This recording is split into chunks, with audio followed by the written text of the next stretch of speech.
Hi, welcome to Future Proofing. I'm your host Ekalavya Bhattacharya, and this show is presented by Intel vPro, built for business. In this show, we talk about Web3, blockchain, metaverse, and how these technologies will have an impact on different industries, right? Today's episode, we talk about sustainability. Is blockchain technology sustainable? What are these mining costs? What is proof of work, proof of stake? Can blockchain help in sustainability projects? What about climate crisis, and can Web3 solve that? Joining me today is India's water girl, maturity far beyond her age and a love for technology too. See you on the other side of this quick Intel vPro break in conversation with Garvita Gulhati.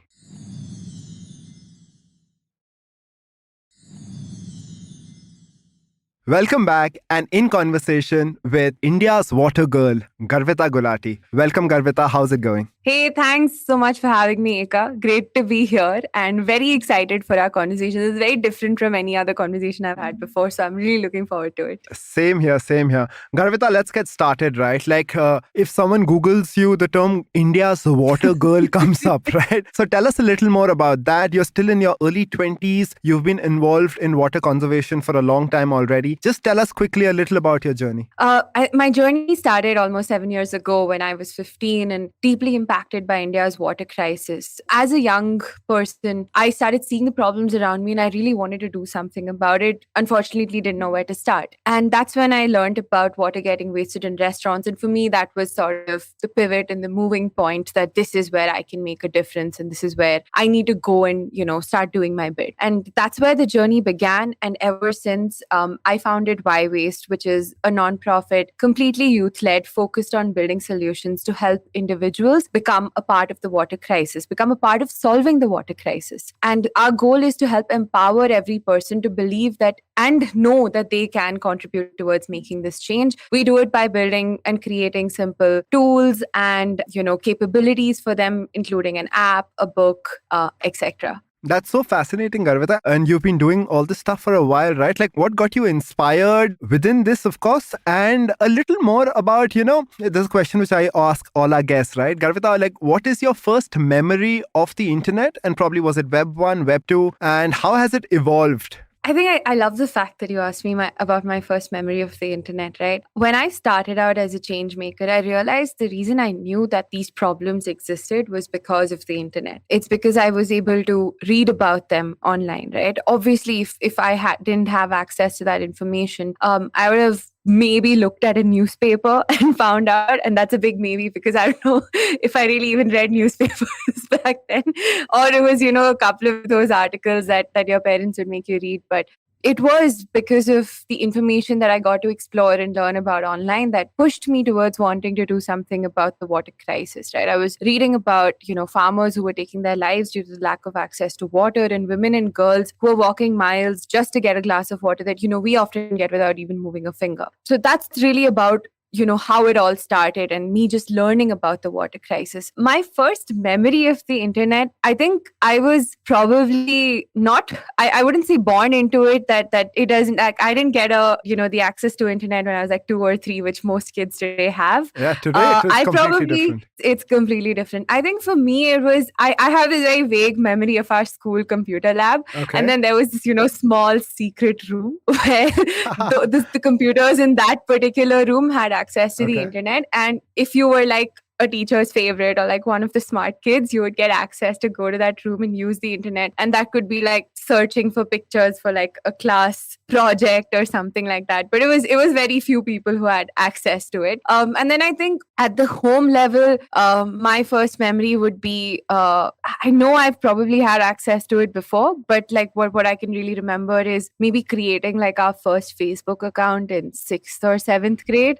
Were people allowed at that age? I think Facebook had some rules, right? You had to be 13 or 15. Yeah, I left. I know I left in 6 months and then my friends stayed on. But that I do have a memory of, or maybe it was Google Hangouts. Okay. Or we didn't have Google Meet back then for sure. I think Hangouts was also called something else. And there was this social media called Google Plus. Yes. Yes, I think that's what we used to use. This is around 2006, 2008. Google was there. Then Google Wave also came in. But I have no memory of that. Garvita, a little more, right? Tell me like your interest in Web3 before we dive into sustainability, etc. How did you get interested in Web3? You've told me like you love technology, etc. And of course, we'll talk a little more about that. But like you just described Facebook, etc. Right? And probably that was already Web 2.0. And you've probably seen Web 3.0 also come in, right? So tell us a little more about your Web3 experience and what's got you really excited about technology in this space. So I think technology is something that's excited me for a very long time. When I had to sort of make the decision of what to study for an undergrad, it took me a while, but I came to realize that a bachelor's in technology is what I wanted, simply because of the wide base that it gives you and understanding that it gives you of the world. And I think the second thing is I was already someone who was working in the environmental space. I had an inkling that in the future, technology is going to help us, solve some of the most pressing issues that we face. And not just because technology is such a powerful, ecosystem in itself, but more because it has the capability and it is the innovation that everyone is leading by. True. And it is a product that everyone is consuming. And so if everyone is consuming it and you want everyone to change, you have to do it via technology. And that's what led to me wanting to learn and understand more about the ecosystem and, dive into doing a degree in technology. And then I think being in an engineering school, I was going to say environment school, being in an engineering school, you are continuously pushed to learn more, to sort of dig deeper into what's happening. You're continually updated about what's going on. And I have some incredible friends who actually, code full time in blockchain and who I go to and jam with on crazy ideas, and they teach me a lot of stuff. Okay. And so I think they keep me moving and keep me excited about the ecosystem. I also, explore a lot of it myself. Okay. I became very intrigued with blockchain, perhaps because of crypto, but I think I very quickly segued into, what blockchain is in itself and the power that it holds. Because everything that I learned, I'm looking for like the environmental aspect of it. So I very quickly segued into the power that it holds in, helping build a more sustainable world. But, that's the biggest problem of, say, and, in our podcast, we've spoken about how blockchain will have an impact on sports, on media. We're going to have a healthcare episode on gaming. But we've never really explained, those slight technology terms which comes with the blockchain and, say, crypto, right? Like mining, like proof of work, proof of stake. And why I'm bringing this up right front is, the biggest problem with, say, blockchain technology and sustainability is the question where people are like, blockchain technology in general is not sustainable. So forget about talking about how it can help in sustainability. Tell us a little more about that problem, right? So actually, as you were mentioning that, I recollected why I started reading more and more about cryptocurrencies, blockchain, and the entire process of it. Every time that I would talk to someone very excitedly about blockchain, crypto, they would come and tell me, you're an environmentalist, right? True. Do you know the environmental impact of all of this? And that's when I started digging deeper into the process of, crypto mining. I haven't personally done it, but I've learned from friends who actually have done it. Let's jam about that, process, right? Yeah, sure. Yeah. So typically what I came to learn is the entire process of Bitcoin mining consumes a lot of energy. Okay. Right? The entire process from, let's say, finding a place for yourself in the ecosystem to actually getting your specific block, right? So what happens is there are multiple blocks in the system, and each of those blocks needs to be verified, especially when a new block enters the chain. And to verify those, there is an ecosystem of miners. Okay. These miners are solving mathematical equations. Okay. In order to add that particular block to your network or your node. And once that whichever miner is able to solve the equation quickest, which again requires very, very high energy systems because they're solving very complex mathematical equations. Okay. Whoever is able to arrive at it the quickest is the one who is rewarded. Okay, so let me try to... Okay, go ahead. And that's typically what is, that's how you verify every block on the ecosystem. Or validate right? every Because transaction, right? Validate every, exactly.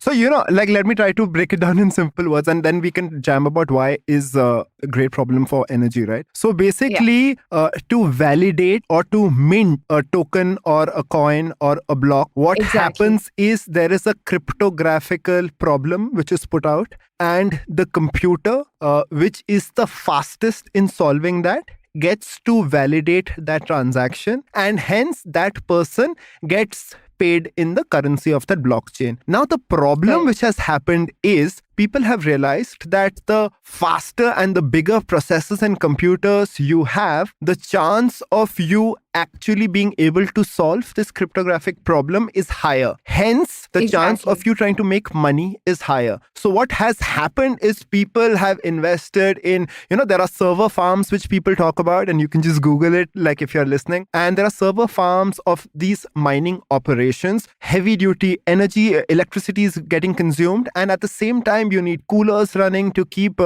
so that if you and me do this at home, our computers will get burnt to a crisp, right? So this was a very big problem, right? Yes, exactly. Now, there is a second concept that actually helps make this entire process a lot more sustainable. Okay. That's called the proof of stake, where instead of competing for, verifying that particular block, someone is assigned the process of verifying it. So all of the energy that was spent by all of the other miners to actually get to that point is now not being Can done. be avoided, right? Exactly. So what Garvita was just talking about, proof of stake. So what proof of stake basically is that instead of a proof of work concept where a cryptographic problem is given out and someone has to solve it and compete it, and there's energy wastage happening at every level, over here in proof of stake, where some of the blockchain platforms have evolved to, it's if you are already invested a little into the whole entire blockchain, the chances that you will get to validate that particular transaction is higher, right? And what happens is, since you're already invested in the blockchain, a little bit of your tokens, currency, etc. is staked aside. So it basically says that you will probably not validate an incorrect transaction, right? Yeah. So what basically happens is multiple people are no longer fighting to earn a few bitcoins or a few ethers or a few Solana. It basically gets balanced out amidst people who are already in that blockchain. Now, of course, both these have its problems and solutions, right? Where someone says it's decentral, it's not truly decentral, because in proof of stake, if someone has more, has staked more amount of coins into the system, their chances are a little higher. So that's why we are seeing some evolution over there with different blockchains having different rules. And that is fine. But Garvita, the core of this problem is, right, there's a lot of energy which is getting consumed, right? How much is this energy, right? And what's the way forward? So if I have to sort of put a little bit of perspective to it, to validate one transaction, it could consume as much energy as 31 households in the United States use in a day. And how many transactions are happening in a day? More than millions, right? Crazy. So yeah, it's insane. And so when you sort of zoom out and look at from that perspective, it's high on energy, right?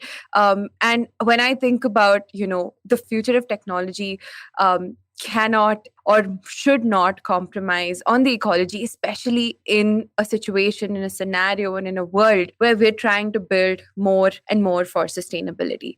Though there is another call out that, I'd like to mention, sure, which is, of course, there's your proof of work and proof of stake difference that creates a lot of difference in terms of the energy consumed. There are also a lot of different blockchain networks and ecosystems that are trying to resort to more renewable energies in order to power their computers and their coolers. So this could be using hydroelectricity, it could be using, wind energy, solar energy, etc. And the goal is to do it in a sustainable way. Give us some examples. So who's doing? So give us some examples. Who's doing what? Is Polygon up to something? Is Microsoft doing something? Are you aware of something? Because recently, I think Polygon had their summit about green energy, and what I read was basically everyone's realizing that it's a problem, but they are offsetting their carbon credits, right? And what you're probably speaking about is an evolved blockchain where in the whole mining process or in proof of stake where people say forging or minting process, renewable energy is probably being used, right? So while that will eventually, of course, take a little bit of time, tell me, do you know some cool stuff which is happening in the space of some companies which are already in it are realizing it's really taking up a lot of energy, and what are some measures which some big companies are taking in the space, right? Absolutely. So a couple of companies are completely resorting all of their, mining activity to be driven by sustainable energy. So that's going to be renewable energy, right? Here you have solar, you have wind, and depending on the ecosystem or the geography of the place, they try to resort to what would best, perhaps work there. There are in fact a lot of crypto coins also that have come out that say and state that they are specifically built on renewable energies, and so that gives them this unique perspective and this unique USP to get people to buy those coins. On the other hand, there are a lot of companies, like you mentioned, Polygon, Microsoft, etc., who are looking at offsetting the energy that gets consumed in the process of mining. And that could be either via carbon capture, that could be via, growing trees, because that's one of the most interesting ways and exciting ways in helping restore ecology, capture carbon. It can be in terms of so there again, there to help them do this, there are multiple organizations that focus on carbon neutralization. So it's like multiple parts of the ecosystem really coming together to push progress, to push technology, while also pushing for doing it in a more sustainable manner. So you of course believe that eventually blockchain technology can become sustainable in general. Now let's talk a little about how this problem can probably get solved, and also a little more about how, when blockchain is finally sustainable, how can it also affect and help in other sustainability projects, right? And one of the main things where I see it really helping is the power grid system, right? The way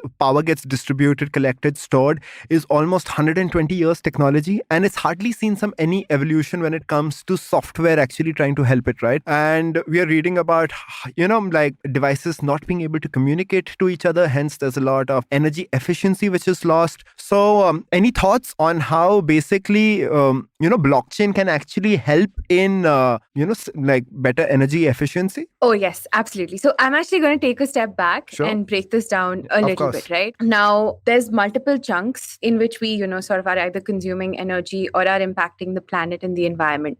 This can come either from the producing of energy itself, the producing of goods, or even the supply of goods. Companies are asked to measure their carbon credits, which is the amount of carbon that they're probably emitting, and then how much they're able to offset out of that. Second, there is a lot of loss of energy in the supply chain process, right? So when you sort of see the current ecosystem of energy is not just being formed and then reaching your home from the next door, right? It travels miles and miles to reach you. Along that process, there is a lot of loss of energy, which could be due to, environmental factors. It could be due to, and by environmental, I'm saying things like, weather conditions, etc.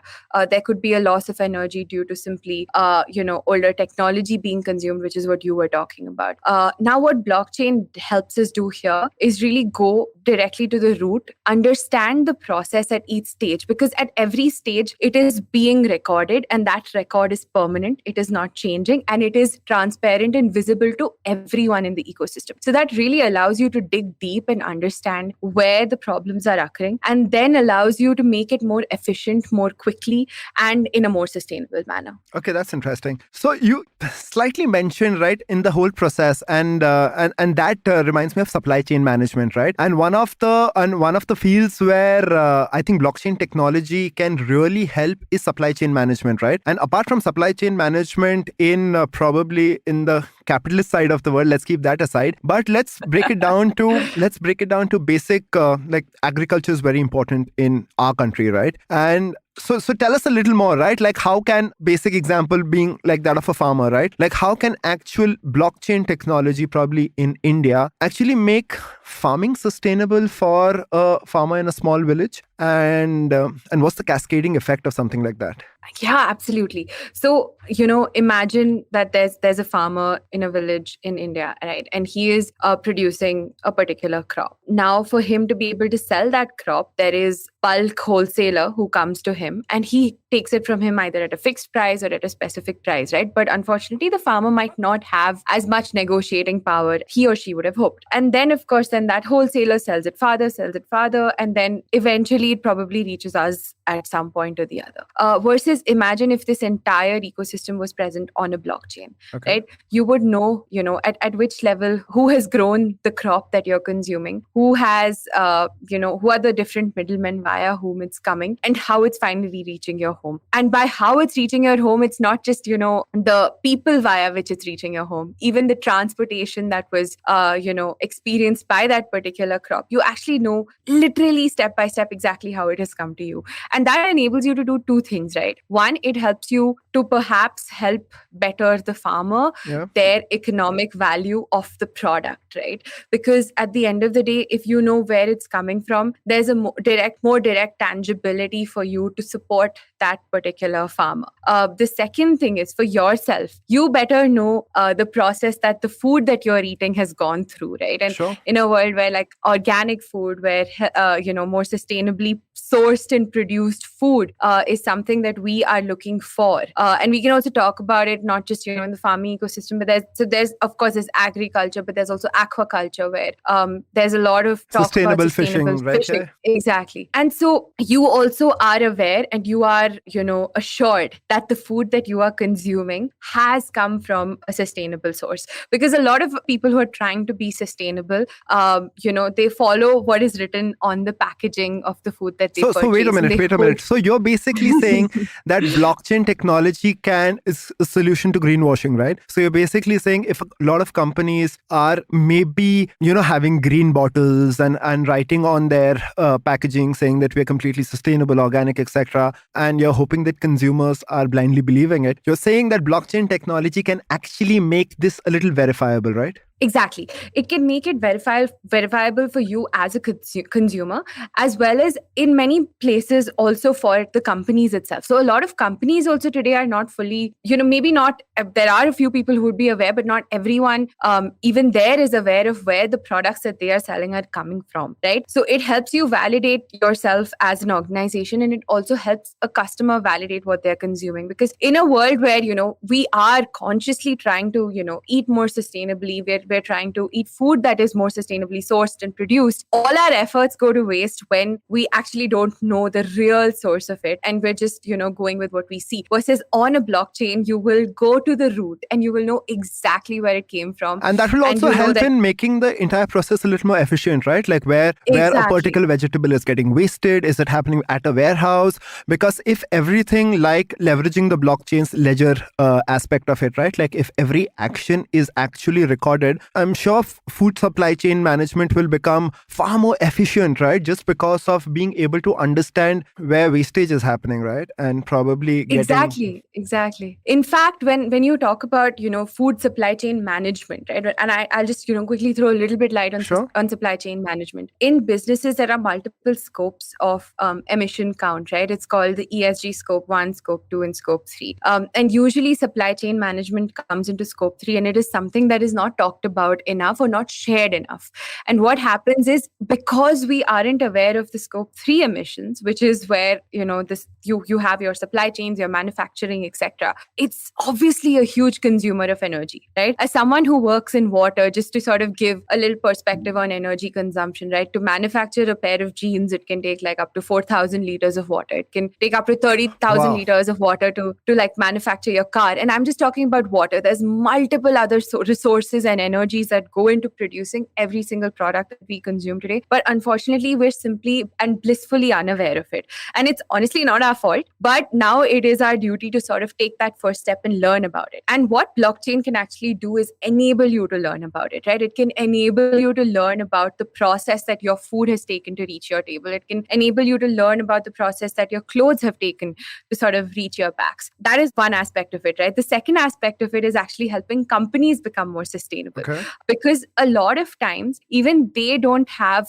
full power to, the various suppliers in the ecosystem True. that are enabling the transportation, the transition, and the transaction of their products. But if they have that level of visibility and they have the understanding that, okay, if I tweak this part of the system, I can be actually saving thousands of, liters of water, or I can be saving, hundreds of kilowatts of energy. It can be a game changer. On that note, Garvita, we'll quickly jump to the segment which we do on a show. It's called Eka's Commandments for Future Proofing.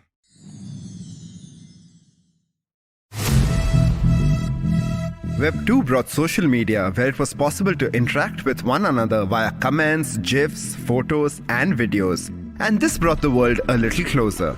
Web 3 is all set to take things one major step forward. People can now have their virtual avatars hang out with one another and attend digital offices, virtual classrooms, online concerts, etc. You know of work from home, right? But you can now even party from home. Recently, someone in India even held a wedding on the metaverse, attended by 500 guests. Talking of doing things virtually, there has been one platform that has been helping IT departments all over the world help their users remain safe and manage their PC while they work from home.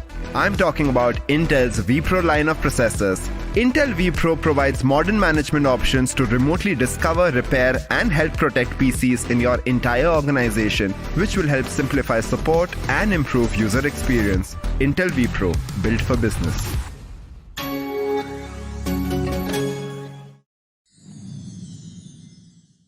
Welcome back in conversation with the fascinating Garvita Gulhati. Garvita, before this, we were speaking about how blockchain can actually help us in a lot of different fields. And I wanted to talk about two specific things, right? And your thoughts on that. One is how can blockchain technology help us in the world of recycling? And also, we spoke a little about transparency, right? And we can probably dive into this a little now, a little later. And transparency, right? Like we see so many people working in the space of making the world a better place, right? And so many NGOs raise a lot of funds, right? But there's always this feeling which a lot of people, masses have, that is this money actually going to be utilized the way it's said it's going to be, right? And like, you know what happened with that Elon Musk world food problem issue also, right? Where he said, let's make it transparent. So I wanted to know your thoughts on that, right? Like, can blockchain help with transparency? And also, does everyone want transparency in this space, or people are happy not to? Otherwise, how will they make money, right? So your thoughts on that?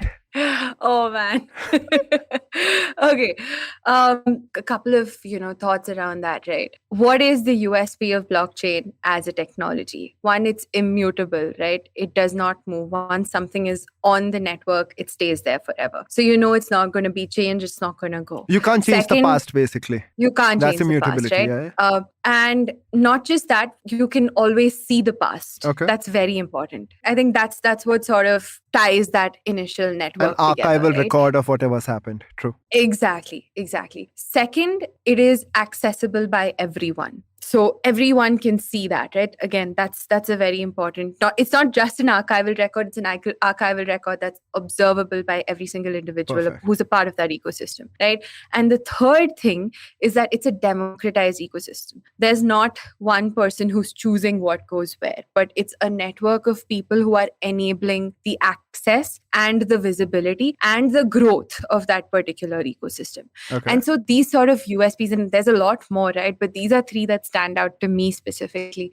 I think these are what gives it a very powerful leverage in the climate ecosystem and in the sustainability ecosystem to actually enable change at scale, right? Let's take, for example, the Paris Agreement that was signed in 2015. There was a unanimous vote of countries from around the world who were present at the Paris Climate Convention. And what they did together was honestly historical, because signing a treaty of that magnitude was perhaps never really seen in the True, past, yeah, right? exactly. Especially by so many countries coming together. And the commitments that they made were obviously at another level, right? And they require a lot of tangible action and a lot of verifiability that these actions are actually happening and are taking place, because eventually we all know, right, if we reach 2 degrees Celsius of warming, it's going to be catastrophic. We're very close to 1.5 already, and we're seeing the problems that are currently happening literally as we speak around the world. I mean, I was looking at this image today morning of people in a train in, I think, Italy, and they're just looking at, was it Italy or some other, I don't want to get the country wrong, but it was a part of Europe. And they were just traveling in their train, and everyone was wildly fascinated by the wildfires around. And it's so sad that something like that could become a norm, right? But to not stray too much into my climate self, We'll back talk to, about climate blockchain. a little more in a while. But yeah. So tell me about the transparency aspect of it, right? So because of the agreement, Exactly. because of the Paris Agreement. Exactly. Now today, what blockchain has the capability of doing with the Paris Agreement is incredible, right? If, let's say, for example, everything and every move that these countries are making towards climate, whether it's the amount that they commit or the actions that they take, everything gets recorded on a blockchain ledger. And what that enables globally people to do is to help each other point out that this might work well and this might not. It helps people to say that we need more action here, or we can learn from your actions in this place and really implement it somewhere else. It also increases accountability. So overall, what it's really doing is fast pacing. It's, bringing that validity that was absent, and it's allowing all of us to be a part of that change at once. And finally, of course, it's ensuring that, we're collectively all moving towards preventing 2 degrees Celsius of warming. And there's just not, it's not just, few people who are taking the required action. So Garvita, what you said, of course, I'm a fan, right, of the technology. But what you said and what we're discussing is a little theoretical, right? Do you see this actually happening? Are there some DAOs or dApps in place which are actually helping with transparency in projects, right? Or and is that a trend which is definitely going to happen? Or like many people say, right, like some NGOs are upfront, and and a lot of people don't like to talk about it, and I wanted to, because people say it's a front, money gets siphoned off, no one actually knows what is happening. Some people will sign agreements, it's great PR, you get lauded on Twitter saying, yeah, these companies are doing so well, etc. But this level of transparency which blockchain can bring to the table, are people ready for it? Is it happening? Do you know some examples where people are open to it and saying, Garvita, like it's like opening up your accounts book, right? And keeping it, opening your accounts and keeping it open to the public. Do people want that? Yes. That's a fascinating question again. It's highly variable, right? But my 2 cents in it is very simple, that if you actually are able to make the system more transparent, you need to realize that you'll have a lot more contributors, and you're going to enable that change that you want to see faster. Because today we actually are seeing a lot of backlash within the ecosystem simply because of, how perhaps funds have been used in the past. But if we are actually able to make that transparent, what we will see is a lot more people entering and supporting the ecosystem, right? We're going to see a lot more people contributing to push us to that change faster. One thing that gets missed out in the whole dialogue of climate very often when we talk about, the kind of change that we bring and all of it, is the money required to make that change, right? It can't just simply happen by actions or innovations or technologies. Enabling all of these requires funding at scale. And to give trust to those who are able to, or those who want to also, I would say, contribute to these networks, but are just not able to push themselves into it because they're not sure about how their money is going to be consumed. Blockchain can actually allow you, right? So let's say, for example, I donate 200 rupees, right, towards a certain cause.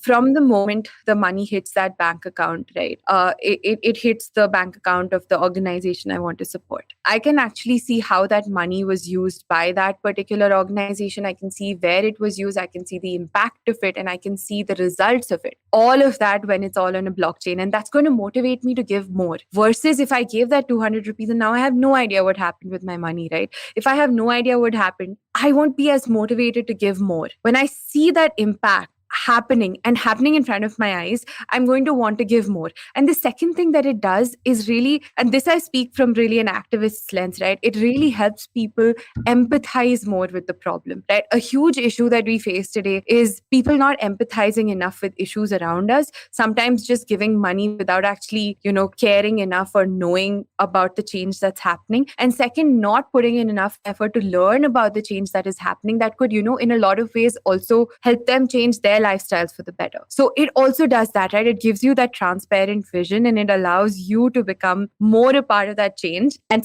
kind of, motivates you to also want to continue to do more. That's maturity far beyond your age, Garvita. but that's such a fascinating thing. And I agree completely. Tell me a little more about recycling, right? Like I asked that, and I know and why I'm asking that, for a lot of people, their first step into, say, a sustainable world life, their own being is recycling, right? Exciting examples. I was reading about Recycle to Coin and some other companies which are trying to, accelerate this whole recycling business using blockchain technology. So anything interesting happening in that space? Yes, of course. I think recycling, so there's the 3 R's that we've been learning since we were kids, right? Reduce, reuse, and recycle. Now, unfortunately, because we've already used so much product, we need to recycle it, right? Reduce, of course, we need to first reuse it, and then eventually, of course, recycle it before then finally reducing our consumption. But coming to recycling and its implications on blockchain, right? What happens is a lot of times you tend to give something to a recycling unit or a recycling plant, but you don't know what's really happening with that product in the end, right? True. There's not enough availability of information and data.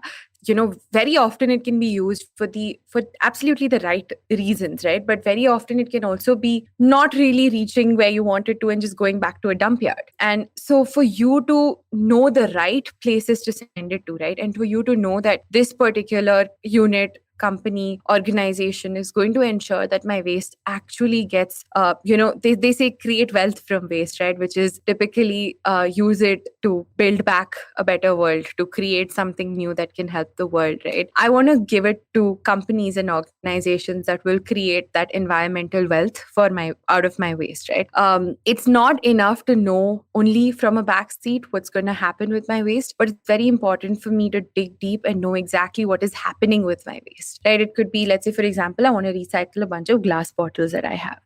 One of the typical ways of recycling it is, the glass bottle gets, I'm not an expert at this, so just putting that out there. But my basic understanding is, bottles are, crushed and shattered, and then you create sand out of it again. And then that sand allows you to create new bottles again. And in the process, you're kind of reusing the bottle in some manner. It's hygienic because you're not just, washing the bottle and then cleaning it and using it again, but you're creating a new product in itself. So that allows you to use the same raw material to create a new product. And it also tells you the energy impact that goes into that entire process, which is also very important and which is often missed out.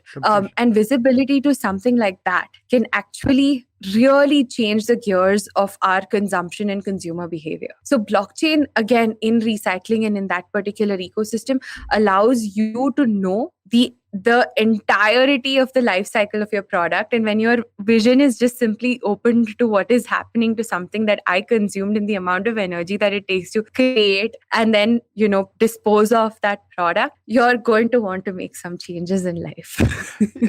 True, and what you were just, while you were answering that, a thought was coming in my head, right? Like as it becomes more trackable and apart from making the entire process efficient, once we start getting to know where are these carbon credits, etc. I'm sure, governments can actually get the carbon tax implemented far better, right? Because now finally when a product is being made, the amount of effort, the amount of wastage, etc., linked to it, right? And probably making people aware of this, and then people will also know that like you're paying a specific carbon tax for that, and that I see a huge impact of that in the future of all products, right, which are bought. Yeah. And that's something which actually I'm so excited that you said carbon tax, and I want to just maybe dive a little deeper please, like for those who for sure sharing some thoughts around it, right? So every product that we consume comes with a price tag, right?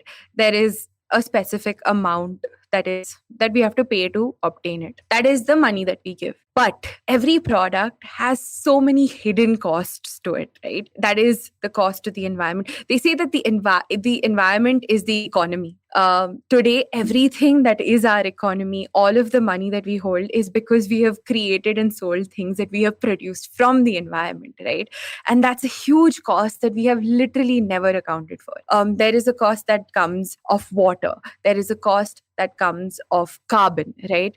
There is a cost that comes of the people who are behind the scenes spending time to manufacture these products, and there is also a lot of loss of their capabilities in the process. And so there are all of these hidden costs to it, and carbon tax is one very interesting way of identifying one of this hidden cost and really putting a real cost to it by saying that your product is not just 500 rupees, it's 500 rupees plus 4,000 liters of water plus X amount of carbon. And that's what's so incredibly exciting of the capabilities that blockchain has. One, to tell us that, these are all of the costs that are actually going behind your product. And the second is to make sure that you pay for it. Garvita, tell me something, but like, I'm not a cynic at all, but let's be a little real about it, right?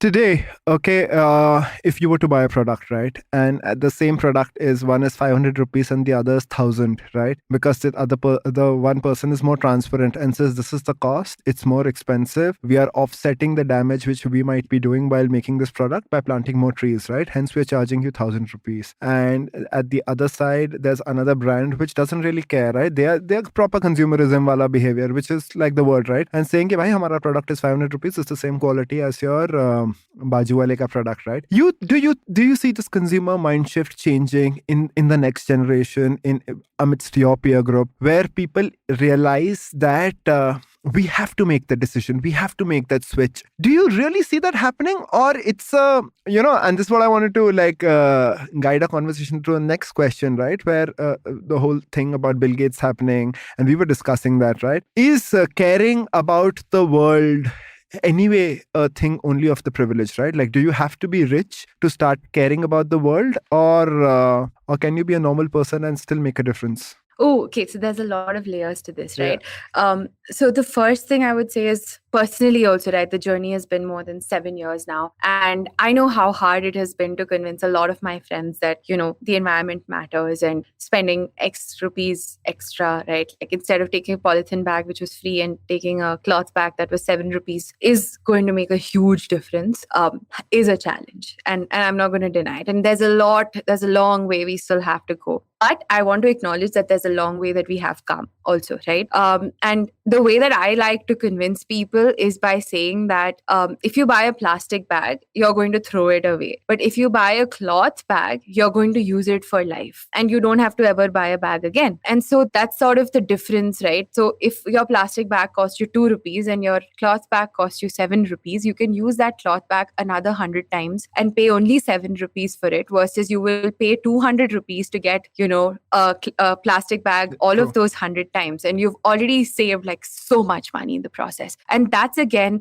something that we don't even see, because in front of us we just see the 2 rupees and the 7 rupees. We're not seeing the 7 rupees and the 200 rupees. And so that's sort of a perspective that I like to bring when I'm trying to convince my friends that, or even sometimes myself, because we've also grown up with a particular mindset. It's hard to change it if it's convincing my friends, my family, my parents, and of course, on days myself as well, right? And that's, I think, a beautiful comparison to sort of observe that the world in. And again, rolling back, blockchain gives you the capability and the visibility of it. It will give me the visibility of what will happen to my cloth bag after I dispose it. It will give me the visibility of what will happen to my plastic bag after I dispose it, right? And then eventually to know that the impact, right, even if it's disposing plastic into the ecosystem, is going to go into the soil, which is the groundwater is going to seep into the ocean. That ocean is going to be water consumed by animals, or it's going to be water consumed by our plants. This is all entering our food only, and then we are reconsuming that. So when you buy plastic, don't think of it as you have purchased something that is not good for the environment. Think of it as you are eating plastic. The day you buy plastic to, sort of for whatever purpose, you're actually ending up saying that I'm going to consume this, which is so incredibly unhealthy for us as an ecosystem itself. So that was to answer the first part.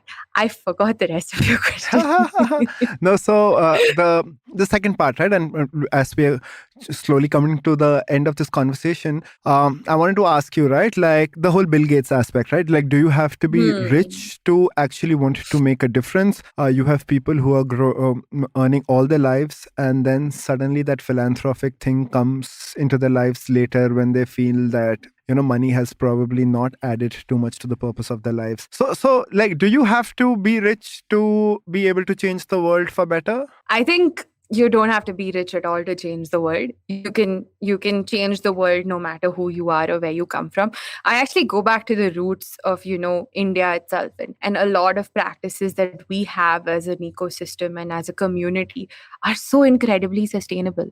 If you go back and see the way food was cooked, the way food was grown, the way clothes are woven, the way, jewelry is made, all of it is so incredibly sustainable, right? And all of these are not being created, innovated, designed, or produced, or manufactured, or sourced, or even, brought to us by incredulously rich people. It's the simple people, it's those humble backgrounds. And all of the answers honestly lie with us already of the change that, we can possibly make and that we need to make. And I think that is sort of the beauty of everyone a change maker. I love to say this, right? In a world where change is the only constant, we're now in the constant need of change makers. And each and every person needs to be that change maker, right? Each and every person needs to do their bit. The world was not created by one or two people or a particular community of people. The world was created by everyone. It was created by engineers, lawyers, doctors, children, adults, our older wisdomous grandparents. It was created by everyone together, right? It was not just this one community. So why do we expect just that one community to solve all of the problems? If we want to solve these issues, we need to come together as a whole to do our bit. I actually talk a lot about this when it comes to sustainable education. There's a lot of the speculation around should there be a course on environment? Should there be like a degree on environment? It's great to have it, right? I think that's important. But I think it's equally important to have one chapter on environment in every subject. So if I'm studying engineering, I should have a chapter on engineering and sustainability. How can I use my engineering and technical skills to drive sustainability, which is basically what we've spoken about in this entire conversation? How should I, as a lawyer, understand environmental law better and support, be a more ethical lawyer in my journey of practicing? Yeah, agree. And that's a whole podcast in itself, Garvita. Where every episode is about sustainability in different fields, right? Let's do it. Yeah, we should do it. I'll definitely talk to the IVM guys about this. Our producers looking at me saying, "Not more work, please." But this is important work. This is important dialogue. Of course. No, I get that, Garvita, completely. But I wanted to talk about you, right? So we spoke about sustainability, we spoke about blockchain and sustainability, we spoke about sustainability and blockchain. Now coming to climate tech, right? Like, I know you're very passionate about climate tech, and you've been in the water conservation space for 7 years now, right? So, and you've been working in something around rivers and NFTs and also virtual water. And of course, I'm sure you want to do a lot of other stuff. Tell us more, right? Like, tell us a little more about what is this virtual water and what are you doing with rivers and NFTs? Yes, of course. So virtual water is also called hidden water. We've actually spoken about it in the episode briefly, but let me, dive a little deeper into it. It's the water that is not directly visible to the naked eye, Okay. but it is consumed in the production of every product that we see. Now, what happens is each and every one of us has a water footprint, right? Which is the average amount of water that we consume. So let me ask you, Eka. Yeah, tell me. I mean, we've had these conversations, so you would know the answer. But like before you knew the answer, Sure. what did you think the answer was, right? And let our audience also take a moment to think of it. How much water do you think you consume on a daily basis? So basically, everyone says you should drink some 6 to 8 glasses of water, right, every day to stay healthy. So I'm sure one does that. But yeah, I get your question, right? Like one is consciously, but subconsciously, everything which we are doing has a water footprint, right? Like, right, what you mentioned, Yes. I think jeans taking, like, I should stop wearing jeans, right? Like with 4,000 liters of water being utilized. So I get it, right? And I think it's really important because people are not really aware of consumption, which happens passively, right? Exactly. So what if we could enable technology that allows them to learn of all of this passive consumption of water, right? Whether it is the water that is consumed in the manufacturing of their product, whether it's the water that is consumed in, the product actually reaching their homes, the product that is the water, or even the energy that is consumed in just the life cycle of the product, right? Every time I wash my jeans, also I'm consuming water, and jeans in general consume more water than, normal products. And then telling the user that, these are the stages where your product is consuming more energy and is having a negative impact on the environment. So why don't you take XYZ steps to actually improve it? And then you sort of, allow them to measure that whole process again after they've made those little changes. And the goal is not to do things that are very difficult, but just to do things that are a little different. And that's what can make, a huge difference. That's as simple as something that we've created, the Y-Waste app, that allows you to calculate your water footprint and then in turn teaches you to save at least 100 liters of water every day, right? It's just this one very simple thought, very simple product, and very simple idea, but has this, far-reaching impact. You also mentioned the whole rivers and NFTs project. It's just something that I've been, it's something that I've been thinking of for a long time, right? Okay. And I think the goal was, how do you get more and more people involved in understanding the problems that exist in our communities, right? Especially with respect to water. So today, when we think of the water narrative, right, and when you think of the water crisis, what's the first thing that comes to mind? The first thing that comes to mind is, a woman who's walking miles just to, get a pot of water, a household that doesn't have access to water, or a river that is incredibly polluted. That's what comes to mind, because that's what we're told is the water crisis, right? But what we aren't told is the water crisis exists because we in urban communities have overconsumed this resource.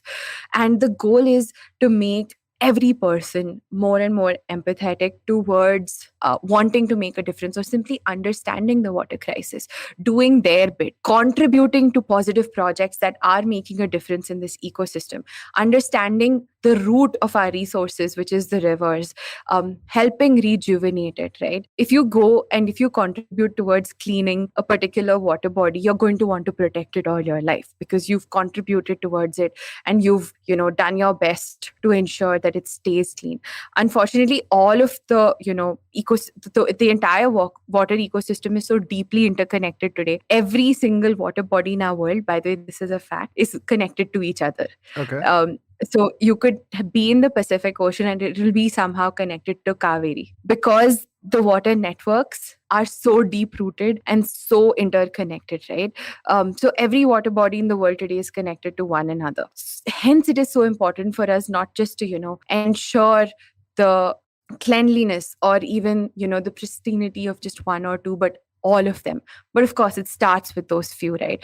And can we bring in individuals who've always wanted to contribute towards this and support individuals who are doing some incredible work to protect these ecosystems, to rejuvenate these, water ecosystems, and to realize that, the water that we are cleaning is for ourselves. It's for, communities around us. I think that there's nothing more I would see moving a person to, want to be a part of something like this. And so if you held, this chunk of something that you were a part of building, creating, cleaning, you're going to want to protect it for life. I mean, if I clean if I clean my computer screen, I want it to stay clean for a long time. Coming to our last question of this conversation, this is what I ask all our guests, right?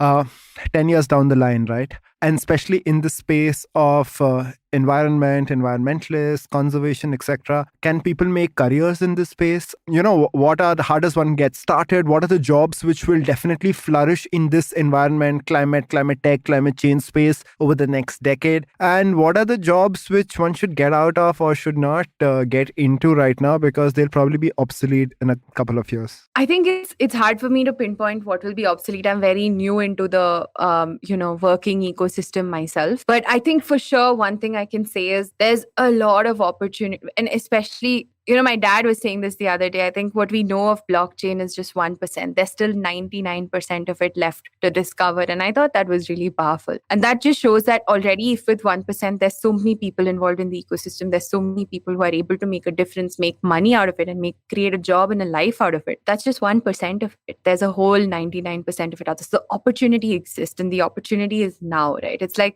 joining Facebook in in its early days, right? Yeah. That's something that you can really parallel it to. And second, knowing it, the ecosystem that we are living in currently, right, which is a space where we need to move towards a more sustainable future. Having individuals and youth today who are conscious towards the planet, driving innovative and new technologies like blockchain is exactly what we need, because we need people who are aware of the problems, who are sold that they exist, right? And then to utilize all of these newer, spaces, ages, and technologies to actually make it happen.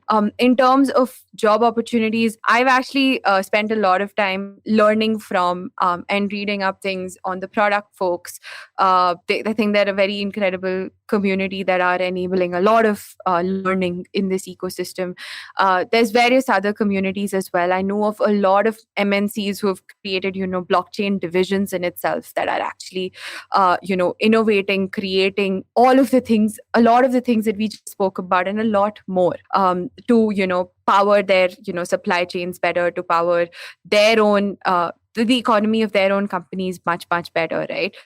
And so there is, I'd say, just 1% of opportunity consumed and 99% of it still left to explore, and a space where people should definitely spend a little bit of time every day, if not a lot, to start with, because it's the future. And it's like, I know I studied tech because everything that we consume, everything that we use around us is built on technology. And I wanted to understand what I'm using and consuming and doing. And that's going to be the future, right? If you want to be curious about how the future is going to work, it's here, right? And very big testament to also the name of your pod. I was saying, whether should I plug my name again? But thank you so much, Garvita. And this has been so incredible. I'm sure a lot of our listeners would have learned so much. And, I wanted, this conversation can probably go on, and probably we'll definitely have you back in the future. I asked Roshan Abbas something in our episode, which you've also seen. And he said something beautiful. He's like, when I had asked him about metaverse, and we didn't speak too much about the metaverse right now, he said something beautiful. He's like, metaverse to aayega, dekh lenge. But right now, the main concern is the universe, right? And our planet. And that's something which we should definitely care about. And on that note, thank you so much for taking our time. And also, this is what we joked about, right? You're the first guest who's not in the studio, because we wanted to keep our carbon footprint less and to ensure that we record in a very sustainable way. Thank you so much, Garvita. It's been a pleasure to have you, and see you soon. No, thank you so much for having me and for pushing me to think a little differently. I know this is not what I usually talk about, but it's something that I've been spending so much time with. So it was great to share some of those learnings and thoughts, and of course, jam with you on some of these very interesting topics. Thank you so much. See you soon.